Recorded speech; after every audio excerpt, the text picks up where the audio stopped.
말씀은 출애굽기 12장 1절에서 14절입니다. 제가 먼저 읽겠습니다. 여호와께서 애굽 땅에서 모세와 아론에게 일러 말씀하시되 이 발을 너희에게 가데스가 곧 해에서 발이 되게 하고 너희는 이스라엘 온 회중에게 말하여 이르라.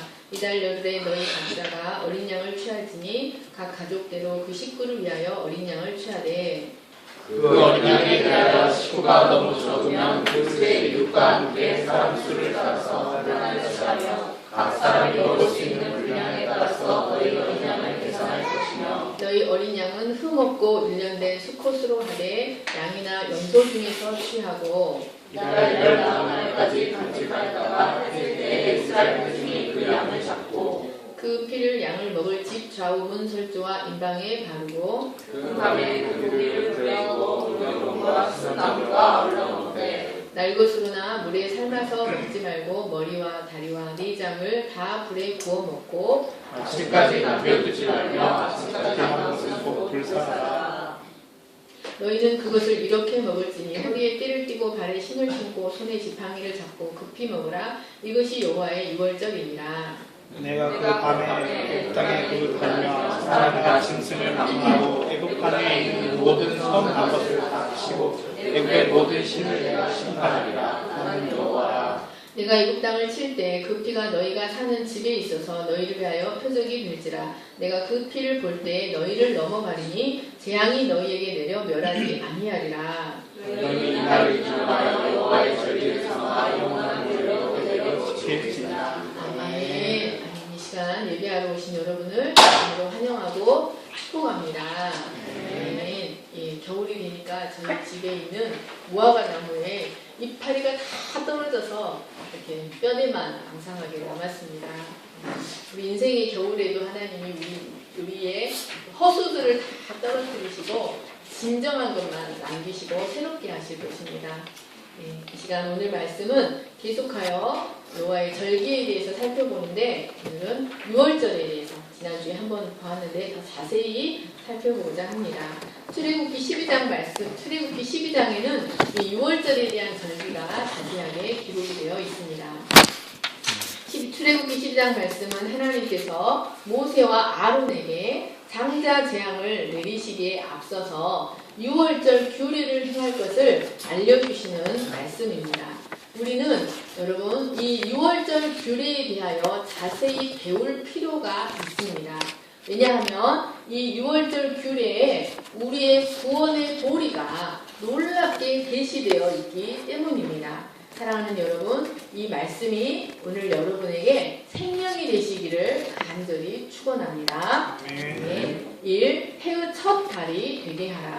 1, 2절 말씀을 다시 한번 읽겠습니다. 시작. 여호와께서 애굽 땅에서 모세와 아론에게 일러 말씀하시되 이 달을 너희에게 달의 시작 곧 해의 첫 달이 되게 하고. 네. 하나님은 가장 먼저 유월절을 계시하신 그 날을 해의 첫 달을 삼으라고 말씀하셨습니다. 이것은 애굽의 고기 가마 곁에 있던 그 시절을 다 잊어버리라. 벽돌 굽는 불가마 옆에 있던 시절은 다 잊어버리고 이제 하나님과 함께 새로운 출발을 시작하라는 말씀입니다. 또한 이 말씀은 430년간 애굽에서 그들이 어떤 모양으로 살았든지 간에 그것을 전혀 기억하지 않으시겠다는 것을 의미합니다. 그것은 그들이 어린 양의 희생의 대가로 새 생명을 얻게 되었고 이제는 노예 상태에서 벗어나 하나님의 백성으로 자유민이 되었다는 것을 의미합니다. 그러니까 여러분 죄의 싹이 무엇입니까? 사망. 누가 그랬습니까? 우리 현민이가 대답했습니다. 죄의 싹이 사망이랍니다. 사망이 뭔 줄 아나? 여러분 죄의 싹은 사망입니다. 애굽에 내렸던 재앙은 이 죄의 결과였습니다. 그러므로 이스라엘도 죽어야 장자들이 죽어야 마땅했습니다. 그러나 어린 양의 희생의 대가로 어린 양이 대신 죽고 어린 양의 생명으로 그들은 새 생명을 얻게 되었습니다. 이것은 장차 그리스도를 통해 이루어질 성도의 거듭남을 예표하고 있습니다. 여러분, 하나님은 우리가 예수 그리스도를 영접한 그 순간 우리의 상태에 상관없이 더 이상 과거의 사람으로 보지 않으십니다. 우리의 옛사람이 예수님과 함께 십자가에 못 박혀 죽은 것으로 보십니다. 그리고 예수님의 부활과 함께 하나님을 향하여 그리고 하나님을 위하여 뭐라고요? 하나님을 향하여 하나님을 위하여 아멘. 하나님을 향하여 하나님을 위하여 다시 태어난 사람으로 보십니다. 여러분, 이스라엘 백성들이 이제 장자의 재앙으로부터 구원을 받았는데 이스라엘 그 사람들이 변했습니까? 안 변했습니까? 전혀 변하지 않았습니다.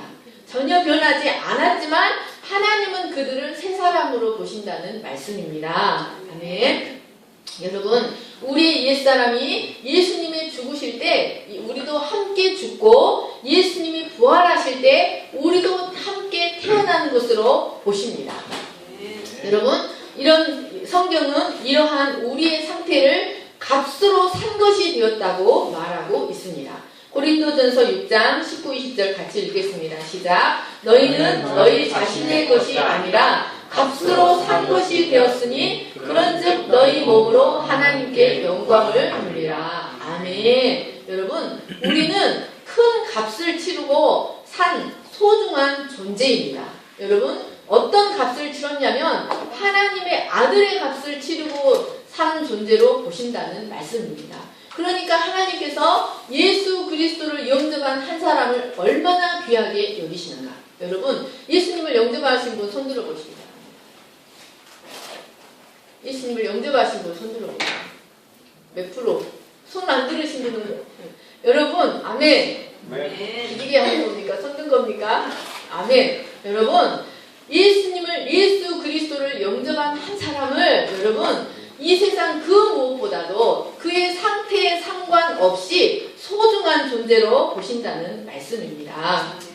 여러분, 이것이 얼마나 큰 은혜입니까? 여러분, 이스라엘의 시간에 430년의 시간에 어느 시점에 하나님께서 찾아오셔서 그 시간을 멈추시고 새로운 시간을 시작하셨습니다. 여러분, 우리 인생의 시간의 수레바퀴 가운데 하나님께서 갑자기 침입하시고 우리 인생의 새로운 시간표가 시작되게 하셨습니다.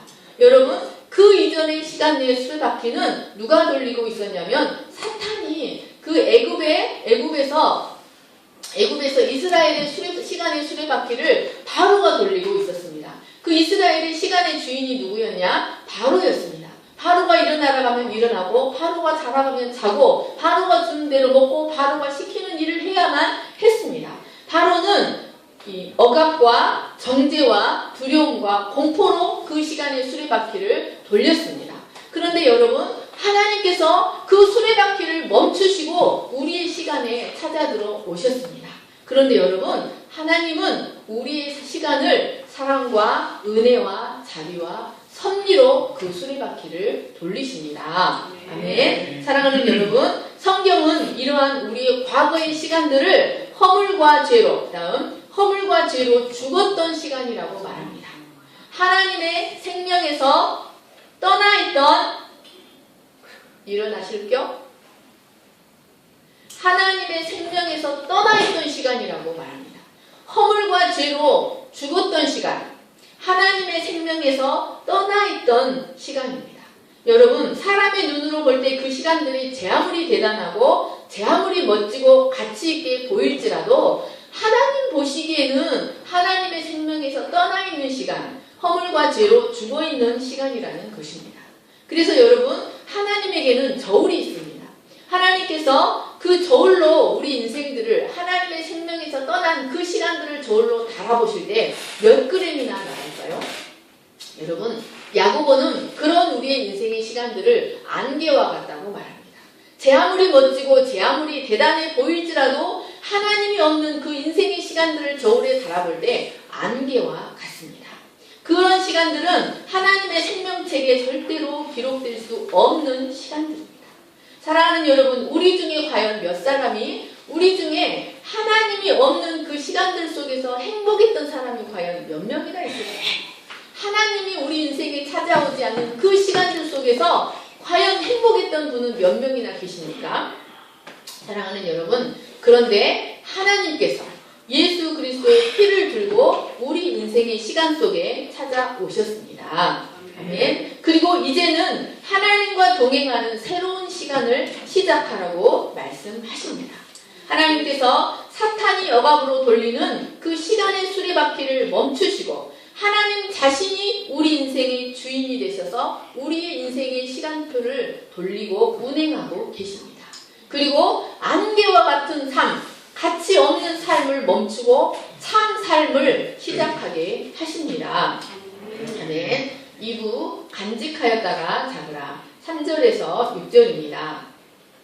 네, 하나님은 이제 그 계시를 말씀하신 그 날로부터 계산하여 10일이 되는 날 약 10명당 어린 양 한 마리씩을 취하라고 말씀하셨습니다. 그리고 그 양을 바로 잡지 않고 14일까지 간직하고 있다가 14일 해질 때 이스라엘 회중이 그 양을 잡으라고 말씀하셨습니다. 여러분, 이 말씀 속에는 너무나 놀라운 복음의 진리가 담겨 있습니다. 자세한 것은 우리가 지난주에 말씀드렸죠. 여러분, 이 말씀 속에는 너무나 놀랍고 너무나 아름다운 복음의 진리가 담겨 있습니다. 여러분, 성경은 성경으로 풀 수 있습니다. 성경의 난해 구절들은 성경에 하나님께서 성경 안에 다 해답을 넣어 놓으셨습니다. 이 말씀에 대한 비밀을 베드로가 설명하고 있습니다. 베드로전서 1장 18, 19, 20절을 같이 읽겠습니다. 시작. 너희가 알거니와 너희 조상이 물려준 헛된 행실에서 지속함을 받은 것은 은이나 금같이 없어질 것으로 된 것이 아니요 오직 흠없고 정없는 어린 양 같은 그리스도의 보배로운 피로 된 것이니라. 그는 창세전부터 미리 알리신 바 되시나 이 말세에 너희를 위하여 나타내신 바 되었느니라. 아멘. 20절 다시 한번 읽겠습니다. 시작. 그는 창세전부터 미리 알린 바 되시니나 이 말세에 너희를 위하여 나타내신 바 되었느니라. 아멘. 여러분, 어린 양 되신 예수 그리스도는 창세 전에 이미 알리신 바가 되신 분이십니다. 그런데 하나님 품에 간직한 바가 되었다가 때가 참에 하나님의 섭리와 예정하심을 따라 정확한 시간에 우리에게 나타내신 바가 되었습니다. 여러분, 예수님은 어느 날 갑자기 오신 것이 아닙니다. 이 어린 양의 시간표는 이 출애굽기의 이 어린 양 10일과 14일의 시간은 바로 그것을 예표하고 있습니다. 여러분, 예수님은 인간의 역사 속에서 오랫동안 계시해 오셨습니다. 그 다음 아담에게는 여자의 후손과 가죽옷으로 계시되었고 아브라함에게는 하나님의 사랑하는 아들 독자로 계시가 되었습니다. 그리고 야곱에게는 유다의 후손 그리고 사자 새끼로 계시가 되셨고 모세 시대에는 어린 양으로 계시가 되셨습니다. 그리고 이사야 시대에는 처녀가 낳은 아들 임마누엘로 계속해서 시대 가운데 예수님은 계시되어 오셨습니다. 그리고 마침내 때가 되어 가장 정확한 시간에 보내지셨고 가장 정확한 시간에 십자가에서 죽으셨습니다. 여러분, 이것은 우리에게 무엇을 말해줍니까? 예수님이 창세 전에 미리 알리신 바 되셨다가 계속해서 계시되었다가 마침내 정한 시간에 오시고 정한 시간에 죽으셨다는 것은 우리에게 그것이 우리와 무슨 상관이라는 말씀입니까? 그래서 어쩐다는 말씀입니까? 여러분, 이것은 우리의 구원도 만세전에 예정이 되었고 만세전에 예정이 되었기 때문에 흔들리지 않는다는 사실을 의미합니다. 우리가 정확하게 예수 그리스도를 영접했다면 여러분, 우리의 구원은 흔들리지 않습니다. 만세전에 예정된 것으로 하나님의 영원하신 계획 속에 하나님의 영원하신 언약 가운데서 이루어진 것이기 때문에 여러분, 우리의 구원은 흔들리지 않습니다. 아멘. 여러분, 이 사실이 여러분의 심령 가운데서 믿어지고 경험되어져야 합니다. 아멘. 그럴 때 여러분을 정죄하는 정죄의 사슬에서 해방될 수가 있습니다. 그리스도의 영은 생명의 영이고 생명의 성령의 법이고 사단의 영은 정죄의 영이라는 사실을 기억하십시오. 여러분, 이 사실이 우리에게 알려준 바는 우리가 분명 정확하게 회개하고 정확하게 예수님을 영접했다면 우리의 구원은 만세전에 예정된 것이기 때문에 흔들리지 않는다는 것을 알려줍니다. 아멘. 3부 그 피를 집 좌우 설주와 임방에 바르라. 7절 말씀을 같이 읽겠습니다. 시작. 그 피를 양을 먹을 집 좌우 문 설주와 임방에 바르고. 하나님은 이제 양의 피를 받아서 집 좌우 문 설주와 임방에 바르라고 하셨습니다. 그 피로 인해 그들의 집은 애굽 사람의 집들과 구별이 되었습니다. 그리고 애굽 땅을 멸하고 애굽의 장자를 멸하는 죽음의 사자로부터 보호를 받을 수가 있었습니다. 그 밤은 애굽의 모든 장자들이 죽고 애굽의 모든 신들 위에도 심판이 임했습니다. 애굽 전국에 전무후무한 큰 곡성이 있었습니다. 그러나 어린 양의 피는 히브리인들을 보호해주는 보호막이 되었습니다. 그들을 애굽과 구별시켜주는 구별선이 되어 주었습니다. 그 구별로 인해서 한쪽에는 생명이 있고 한쪽에는 사망이 있었습니다. 여러분, 이 구별은 엄청난 구별이었습니다. 여러분, 그런데 하나님께서 이 구별을 누가 하셨습니까? 하나님께서 하셨습니다. 여러분, 이 구별을 하나님께서 어린 양의 피를 가지고 그 구별을 하셨습니다. 여러분, 이 세상에서 사망과 생명의 구별을 하실 수 있는 분이 누구십니까? 심판과 구원의 구별을 하실 수 있는 분이 누구십니까? 하나님이십니다. 여러분, 나는 거룩하고 너희는 거룩하지 않으니 저기만큼 서 있어. 제가 구별할 수 있습니까? 여러분, 사람은 어느 누구도 너와 나를 구별할 수가 없습니다. 목사도, 장로도, 선지자도 사람을 구별할 수 있는 능력이 없습니다. 구별할 수 있는 능력은 오직 하나님 한 분뿐이십니다. 출애굽기 11장 4절에서 7절을 같이 읽겠습니다. 시작. 밤중에 내가 애굽 가운데로 들어가리니 애굽 땅에 있는 모든 처음 난 것은 왕 위에 앉아있는 바로의 장자로부터 맷돌 뒤에 있는 몸종의 장자와 모든 가축의 처음 난 것까지 죽으리니 애굽 온 땅에 전무후무한 큰 부르짖음이 있으리라. 그러나 이스라엘 자손에게는 사람에게나 짐승에게나 개 한 마리도 그 혀를 움직이지 아니하리니 여호와께서 애굽 사람과 이스라엘 사이를 구별하는 줄을 너희가 알리라. 아멘. 여러분, 애굽 사람과 이스라엘 사이를 구별하시는 분이 누구십니까? 여호와께서. 나 여호와가 구별한다고 하셨습니다. 여러분, 그 하나님께서 어린 양의 피를 가지고 생명과 사망의 구분을 하셨습니다. 여러분, 애굽 사람의 처음 난 것이 더 멋졌을까요? 이스라엘의 처음 난 것이 더 멋졌을까요? 분명히 애굽 땅에 처음 나온 것들이 이스라엘의 처음 나온 것들보다 훨씬 훌륭하고 매력적이었을 것입니다. 그러나 그것들은 하나님의 구별의 조건이 되지 못했습니다. 그리고 그런 것들은 하나님께 아무런 의미가 되지 못했습니다. 하나님은 오직 어린 양의 피를 가지고 이 애굽과 이스라엘을 구별하셨습니다. 여러분, 이것이 이스라엘이 가진 복된 지위입니다. 이것이 우리가 가진 복된 지위입니다. 어린 양의 피 때문에 그들은 하나님 앞에서 생명과 빛을 가질 수가 있었습니다. 그러나 애굽 땅 전역에는 왕 위에 앉은 군주로부터 맷돌 뒤에 앉은 천한 여인에 이르기까지 죽음 외에는 아무것도 없었습니다. 하나님은 어린 양의 피가 발라지지 않는 애굽의 모든 집에 찾아가셨습니다. 그리고 그들의 교만한 정신세계와 오만한 이성을 모두 땅으로 끌어내리셨습니다.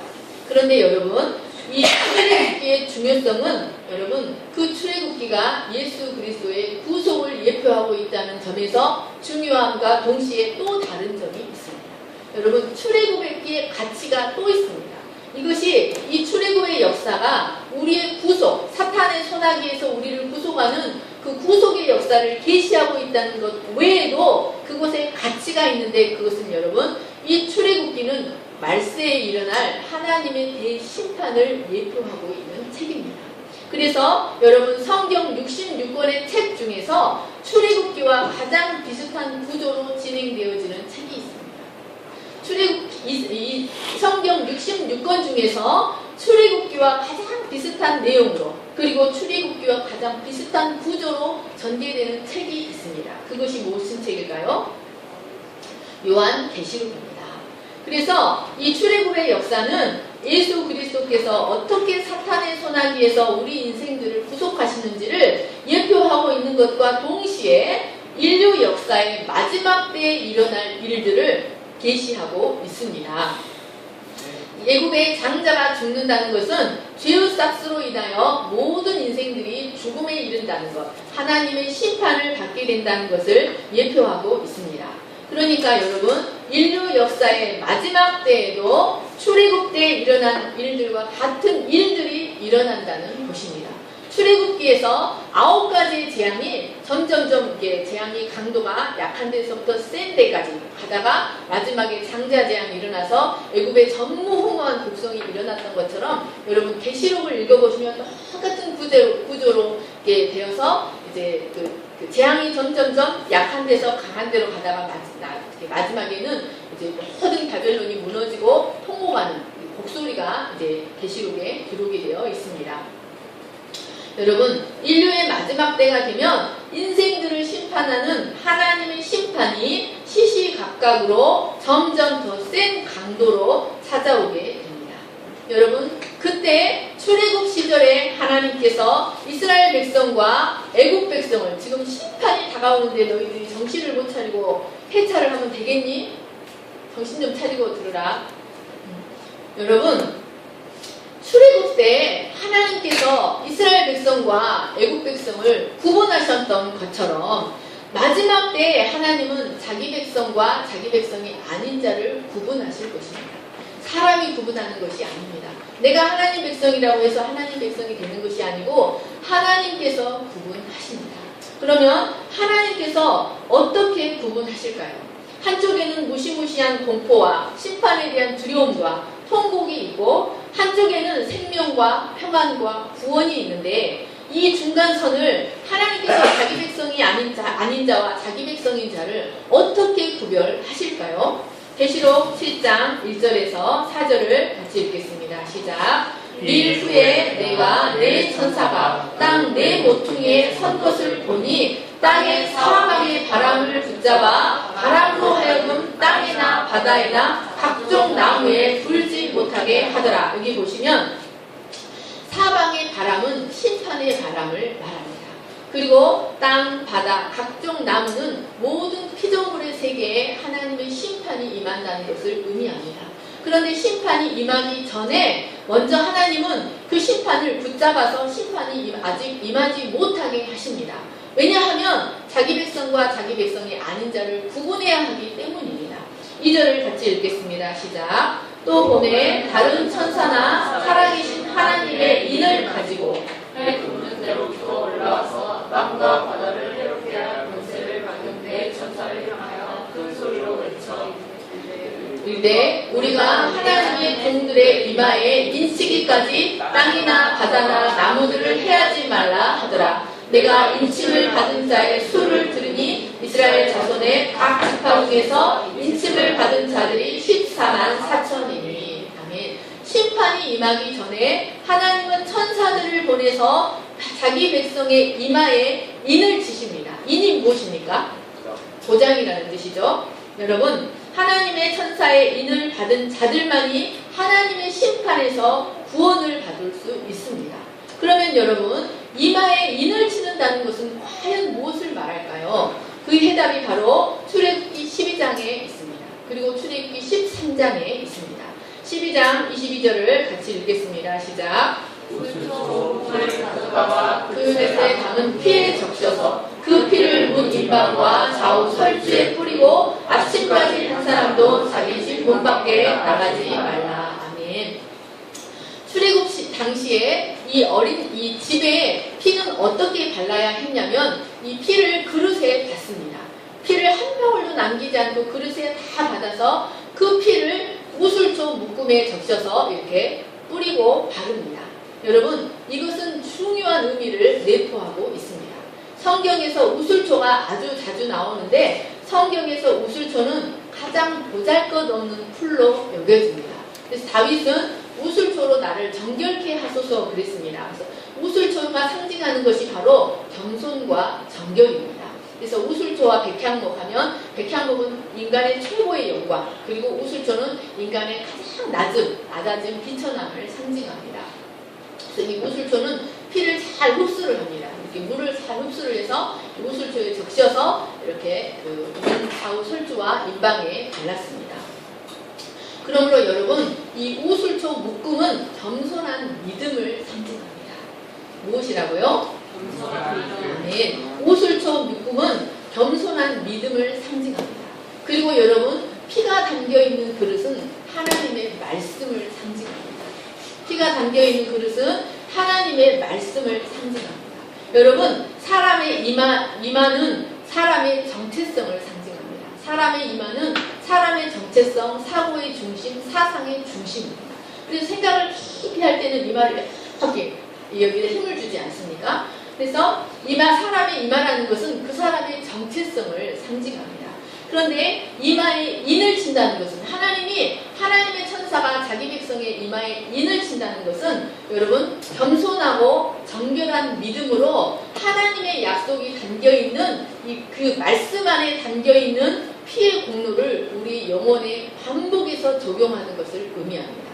아멘. 다시 한번 설명합니다. 여러분, 하나님의 백성의 이마에 인을 친다는 것은 하나님의 피가 담겨있는 그릇인 하나님의 말씀에 담겨있는 피의 공로. 여러분, 하나님의 말씀은 그리스도의 살이 되는 말씀이 있고 그리스도의 피가 되는 말씀이 있습니다. 그래서 우리에게 살의 역할을 해주는 말씀이 있고 피의 역할을 해주는 말씀이 있습니다. 그래서 피는 우리의 죄를 씻어주고 우리의 양심을 새롭게 하고 영혼을 소생을 시킵니다.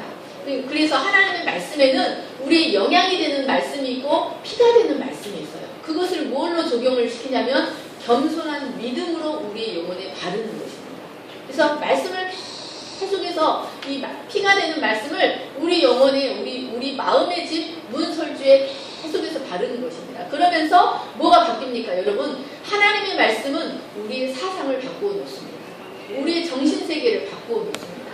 여러분, 사탄도 계시록 13장에 보면 사탄도 인을 칩니다. 사탄도 그 오른손과 이마에 표를 받게 합니다. 그래서 내 백성이라는 사탄의 표를 받게 합니다. 사탄의 인을 칩니다. 어떻게 칠까요? 여러분, 온갖 사상의 책과 드라마, 게임 이런 것들로 여러분 자기 백성의 인을 칩니다. 여러분, 사람들이 죽이고 살인하고 그것을 어떻게 하냐면 드라마를 보고 영화를 보고 계속 연습을 하는 거예요. 배우고 그리고 그대로 하는 겁니다. 그래서 그 게임을 계속 하다 보면 여러분 그 사람의 정신세계가 다 게임의 세계로 돌아갑니다.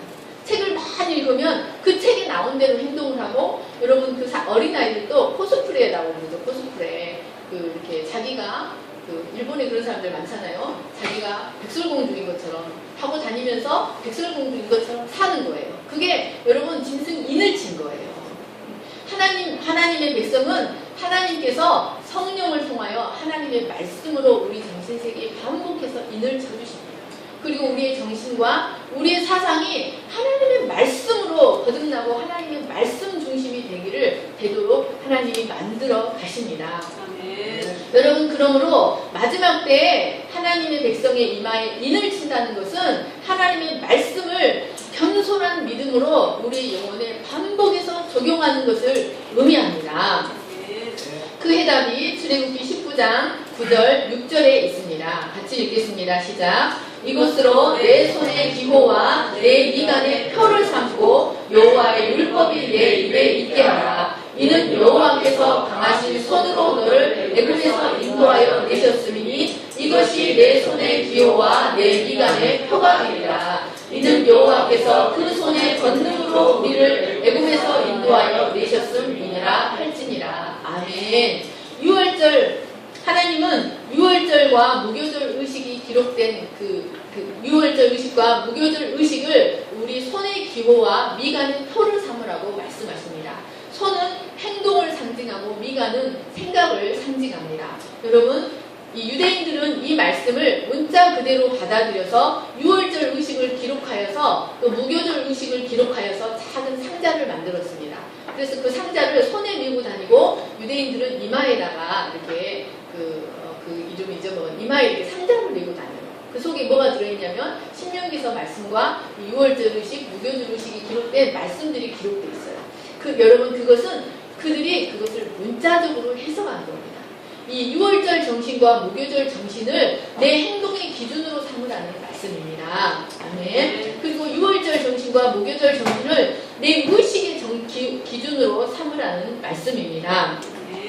그러니까 여러분 이 말씀은 집좌우문설주와 사랑하는 여러분, 마지막 때에 하나님은 심판을 행하시기 전에 자기 백성을 구분하시기 위해 그 이마에 어떻게 인을 치십니까? 겸손하고 정결한 믿음을 주셔서 그 믿음으로 진리의 말씀을 깊이 묵상하게 하십니다. 그리고 그 진리의 말씀, 복음의 말씀이 깊이 이해가 되게 하십니다.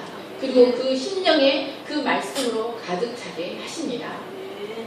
여러분 그 피를 안에 바르는 것이 아니라 바깥에 발랐던 것처럼 그 손의 기호와 미간의 표라는 것은 여러분 그 손의 기호는 그 행동의 기준을 삼으라는 말씀입니다. 그러니까 누가 봐도 저 사람은 예수님의 피로 살아가고 있구나, 누가 봐도 저 사람은 하나님의 말씀으로 살아가고 있구나 하는 표가 다른 사람들이 볼 수 있도록 여러분 우리 삶의 모습에 발라져야 한다는 것을 의미합니다. 여러분 마지막 때 죽음의 천사, 마지막 때 심판의 사자는 그 피가 발라져 있는 집을 넘어갑니다. 패스 오버. 그래서 여러분 이 피가 발라져 있는 자, 하나님의 인이 쳐져 있는 자는 심판이나 재앙의 두려움의 소식에 두렵지 않습니다. 그리스도의 말씀의 피를 그 마음과 육체와 의식에 발라서 적용하는 삶을 살아갈 때 그는 어떤 심판의 두려운 소식이 와도 두려워하지 않는 인생을 살아갈 수가 있습니다. 아멘. 여러분 하나님의 말씀을 우리 심령에 인을 치며 살아갈 때 우리는 율법의 저주에서 자유롭게 되고 하나님의 심판으로부터 보호를 받을 수 있습니다. 아멘. 네 번째, 고기를 불에 구워서 무교병과 쓴나물과 함께 급히 먹으라. 8절에서 11절 말씀을 다시 한번 같이 읽겠습니다. 시작. 그 밤에 그 고기를 불에 구워서 무교병과 쓴나물과 아울러 먹되 날것으로나 물에 삶아서 먹지 말고 머리와 다리와 내장을 다 불에 구워 먹고 아침까지 남겨두지 말며 아침까지 남은 것은 곧 불사르라. 너희는 그것을 이렇게 먹을지니 허리에 띠를 띠고 발에 신을 신고 손에 지팡이를 잡고 급히 먹으라. 이것이 여호와의 유월절이니라. 아멘. 여러분 피를 바른 백성들은 이제 유월절 음식을 먹는데 유월절 음식은 반드시 불에 구워서 무교병과 쓴나물과 함께 먹어야 했습니다. 그러니까 여러분 유월절 어린 양은 단지 피가 발라지기 위해서만 죽은 것이 아니었습니다. 유월절 어린 양은 먹혀지기 위해서 죽었습니다. 그런데 그 고기는 절대로 날것으로나 물에 삶아서 먹을 수 없고 오직 불에 구워서만 먹되 머리와 다리와 내장까지 모두 먹고 그 밤에 모두 먹어야 했습니다. 사랑하는 여러분, 정신 똑바로 차리십시오. 여기에는 너무나 중요한 영적 의미들이 담겨 있습니다. 그 밤에 그들이 먹어야 했던 고기는 반드시 불을 통과한 고기여야만 했습니다. 이것은 예수님께서 십자가의 뜨거운 고통을 통과하신 것을 의미합니다. 불은 여러분 심판을 상징하고 성령을 상징합니다.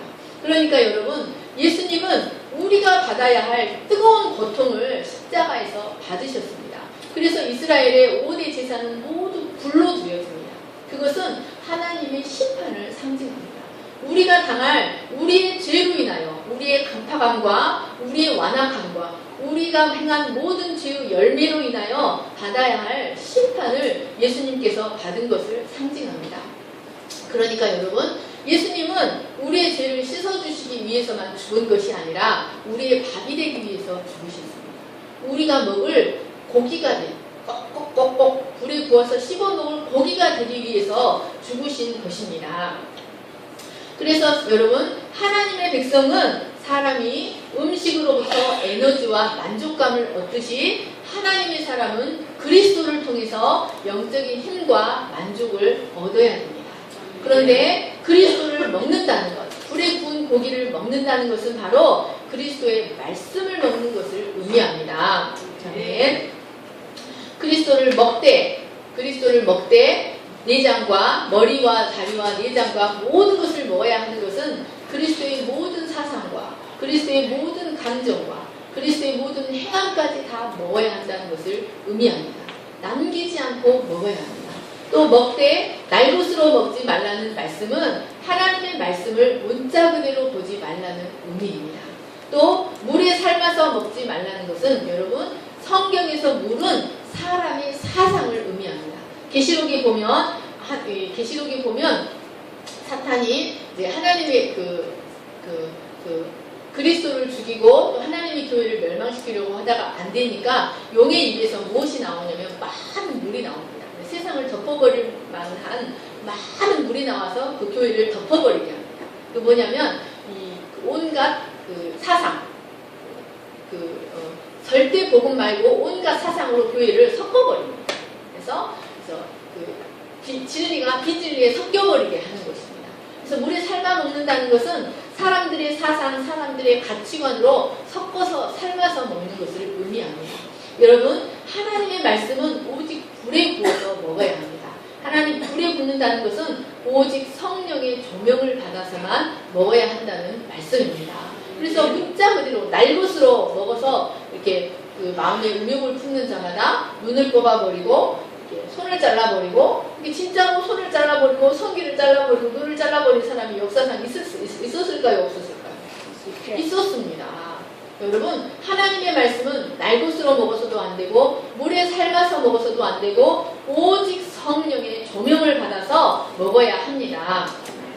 성령이 하시는 일이 무엇입니까? 성령은 말씀 속에 감추인 하나님의 복음 진리를 조명시켜주는 일을 성령이 합니다.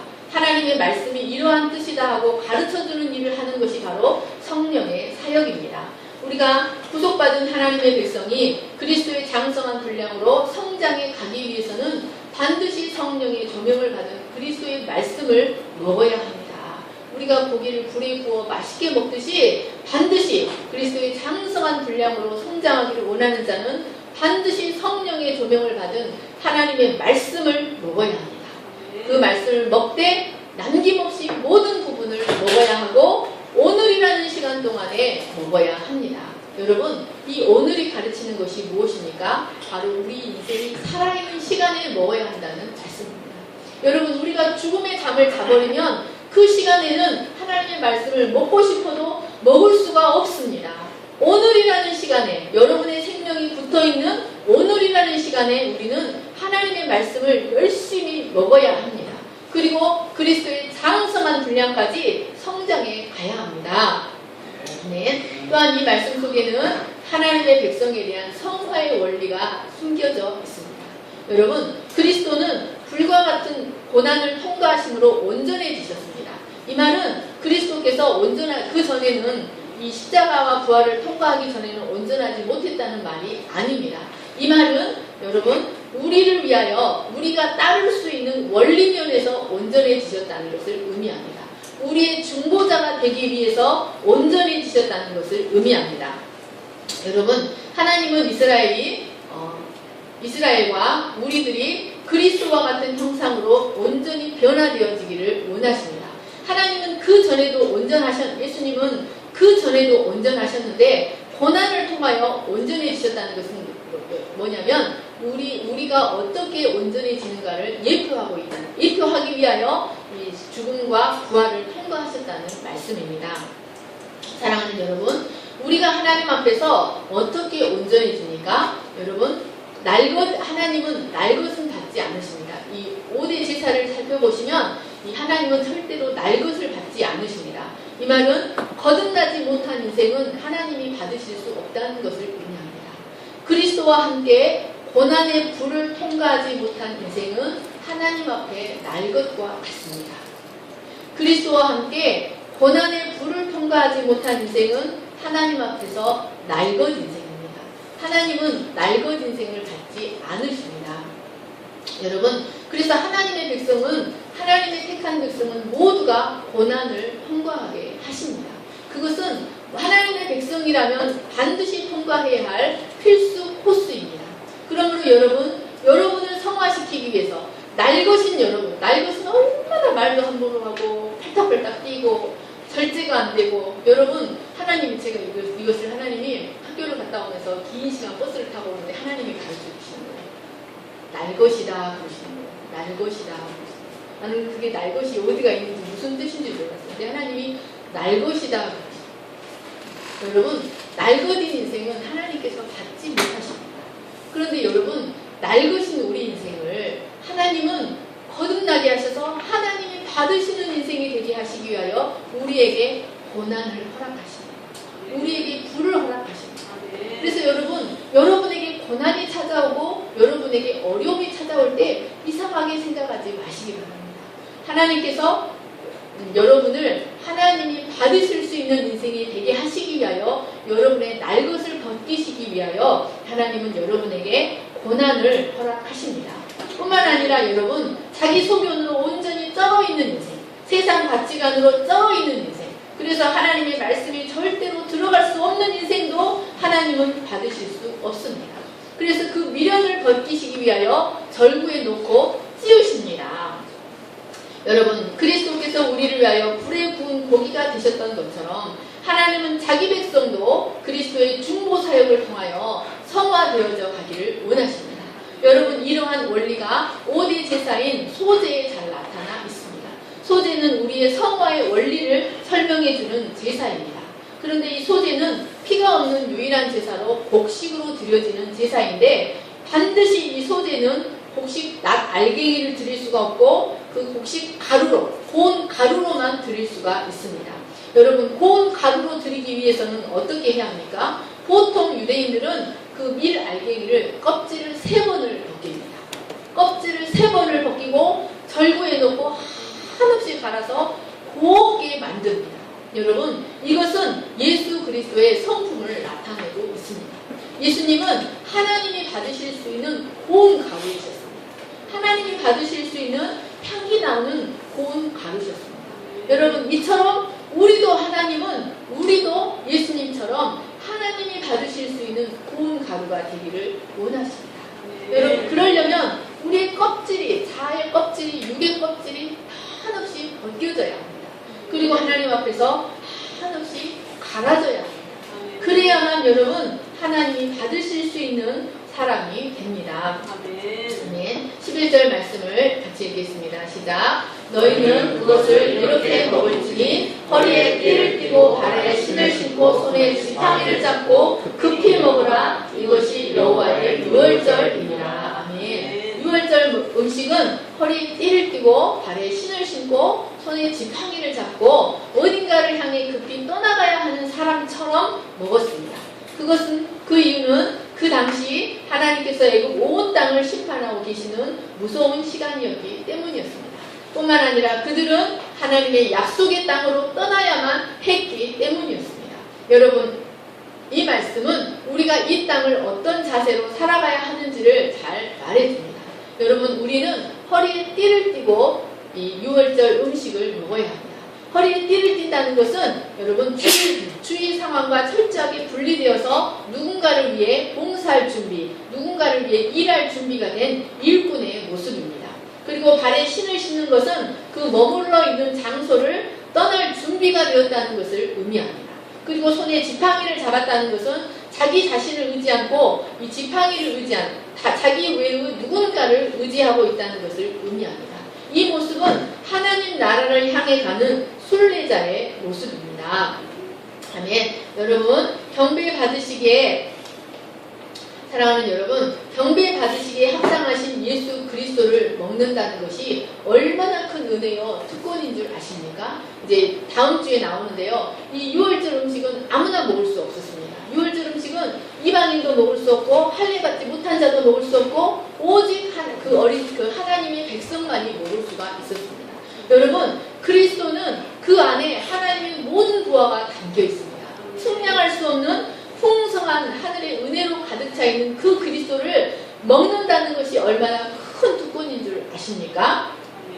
그런데 여러분, 그 유월절 음식이 되시는 예수 그리스도는 허리에 띠를 띠고 발에 신을 신고 손에 지팡이를 잡고 급히 먹어야 합니다.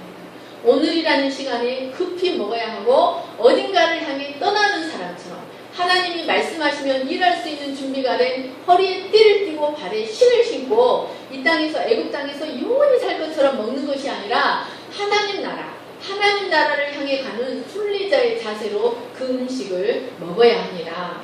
아멘. 사랑하는 여러분, 우리가 그분을 즐기고 그분의 고난에 동참하고 그분의 죽음과 부활에 동참하는 것은 우리의 큰 특권입니다. 우리는 이 그리스도를 죄의 법 아래에서 먹는 것이 아니라 애굽 땅 바로의 멍에 아래서 먹는 것이 아니라 약속의 땅을 향해 가는 자세로 먹어야 합니다. 여러분, 그럴 때 우리를 묶고 있는 모든 멍에들이 풀어집니다. 아멘. 사랑하는 여러분, 이 6월절의 귀한 생명의 진리가 여러분에게 복음이 되시기를 간절히 축원합니다. 여러분에게 생명이 되시기를 간절히 축원합니다. 네, 우리가 이렇게 기도하겠습니다. 너희는 그것을 이렇게 먹을지니 허리에 띠를 띠고 발에 신을 신고 손에 지팡이를 잡고 급히 먹으라. 이것이 여호와의 유월절이니라. 하나님 아버지, 마지막 때 하나님께서 자기 백성의 이마에 인을 어떻게 치십니까? 그 옛날 우슬초로 그릇에 담긴 피에 적셔서 문 좌우설주와 인방에 발랐던 것처럼 하나님의 말씀에, 하나님 피의 공로가, 피의 능력이 담겨있는 하나님의 말씀에 우리의 믿음을 깊이 적셔서 그 믿음으로 우리의 영혼에 적용시키고 우리의 행동에 적용시키고 우리의 사상의 기준이 되게 할 때 하나님, 그것이 바로 하나님의 백성으로 인쳐지는 것입니다. 하나님, 사탄도 이 세상에서 자기 백성을 지옥에 데려가고자 사탄도 하나님 죄에 익숙한 백성이 되도록 그 영혼들을 자기 백성으로 인칩니다. 하나님 아버지, 우리의 모든 어리석음과 하나님 사탄이 우리 영혼에 인쳐놨던 것들을 모두 벗겨주시고 하나님의 말씀으로 우리 심령을 새롭게 해주시고 하나님의 말씀으로 우리를 인쳐주셔서 하나님 사방에 하나님의 심판이 임하기 전에 하나님의 백성으로 구별되게 하여 주시기를 간절히 기도합니다. 하나님, 우리 심령에 하나님의 말씀으로 가득 차고 하나님의 성령으로 인쳐질 때 하나님 어떤 재앙도 우리에게 두려움을 주지 못할 것입니다. 처처에 두려움의 소식이 우리에게 다가올 때 그 무엇도 우리를 두렵게 하지 못할 것을 믿습니다. 하나님의 말씀으로 우리의 영의 눈을 띄워주시고 하나님의 말씀으로 우리의 심령이 새로워지게 하여 주시옵소서. 감사하며 거룩하신 예수님의 이름으로 기도하였습니다. 네, 내용이